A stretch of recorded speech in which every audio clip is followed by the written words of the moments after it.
कुंडलिका नदी प्रदूषण विरहित करण्यासाठी नदी बचाव संघर्ष समितीचा पुढाकार।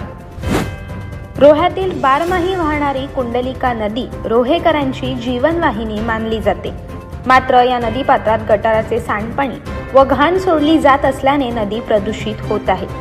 स्थानिक नेत्यांनी नदी संवर्धनासाठी करोडो रुपयांचा निधी आणून देखील नदीचे संवर्धन अद्याप झालेले नाही। त्यामुळे नदी संवर्धनाचा फक्त दिखावा करण्यात येत असल्याचे बोलले जात आहे।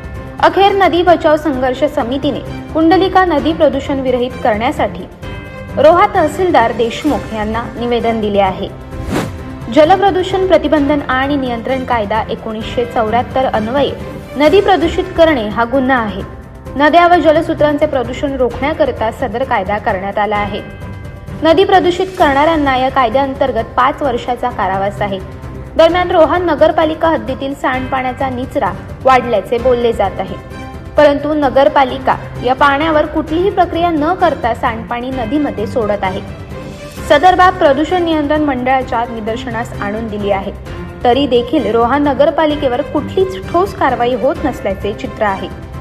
नदी बचाव संघर्ष समितीने कुंडलिका नदी वाचवण्याकरता पुढाकार घेतला असून जर का या गंभीर बाबीकडे प्रशासनाने गांभीर्याने लक्ष घातले नाही तर नदी बचाव संघर्ष समिती कुंडलिका वाचवण्यासाठी शेवटपर्यंत लढा उभारेल, असे दिलीप वडके यांनी सांगितले।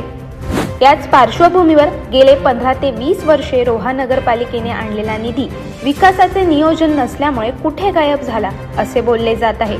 त्याचबरोबर शहराच्या विकासाच्या दृष्टीने महत्त्वाचे प्रश्न मार्गी लागत नसल्यामुळे इतर शहरांच्या तुलनेने रोहा शहर विकासाच्या बाबतीत मागे राहिल्याची चर्चा आहे।